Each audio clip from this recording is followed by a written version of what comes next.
BJP की सरकार ने असंगठित अर्थव्यवस्था पर आक्रमण किया है और आपको गुलाम बनाने की कोशिश की जा रही है। 2008 में जबरदस्त आर्थिक तूफान आया, पूरी दुनिया में आया, अमेरिका में, जापान में, यूरोप में, चाइना में, सब जगह आया। अमेरिका के बैंक गिर गए, कंपनियां बंद हो गई, एक के बाद एक कंपनी की लाइन लग गई, बंद हो गई। यूरोप के बैंक गिरे, मगर हिंदुस्तान को कुछ नहीं हुआ। यूपीए की सरकार थी, प्रधानमंत्री जी के पास गया और मैंने उनसे पूछा, मनमोहन सिंह जी बताइए, पूरी दुनिया में आर्थिक नुकसान हुआ है, हिंदुस्तान को कोई असर नहीं हुआ, कारण क्या है? मनमोहन सिंह जी ने कहा, राहुल, अगर हिंदुस्तान की अर्थव्यवस्था को समझना चाहते हो तो यह समझना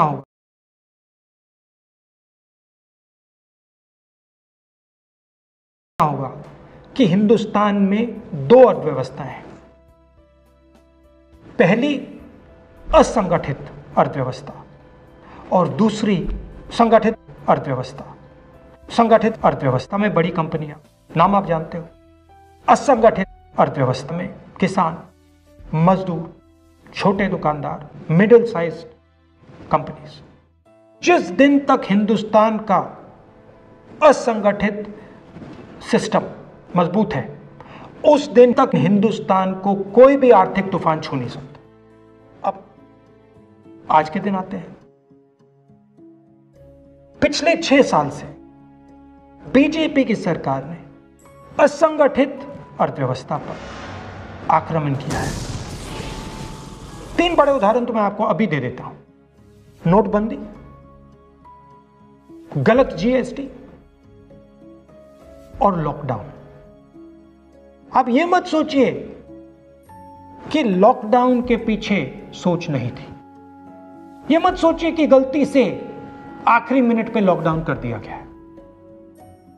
इन तीनों का लक्ष्य हमारे इनफॉर्मल सेक्टर को खत्म करने का है।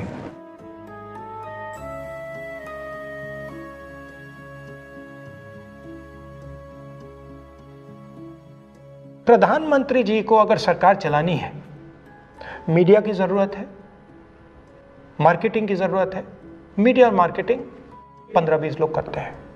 इनफॉर्मल सेक्टर में पैसा है, लाखों करोड़ रुपए, जिसको ये लोग छू नहीं सकते।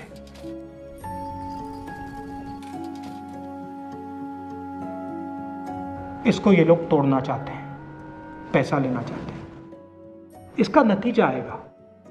नतीजा यह होगा कि हिंदुस्तान रोजगार पैदा नहीं कर पाएगा। क्यों? क्योंकि इनफॉर्मल सेक्टर 90% से ज्यादा रोजगार देता है।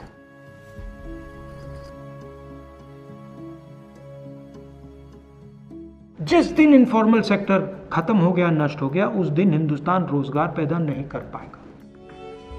आप ही इस देश को चलाते हो, आप ही इस देश को आगे ले जाते हो और आपके खिलाफ साजिश हो रही है। आपको ठगा जा रहा है और आपको गुलाम बनाने की कोशिश की जा रही है। हमें इस आक्रमण को पहचानना पड़ेगा और पूरे देश को मिलकर इसके खिलाफ लड़ना पड़ेगा।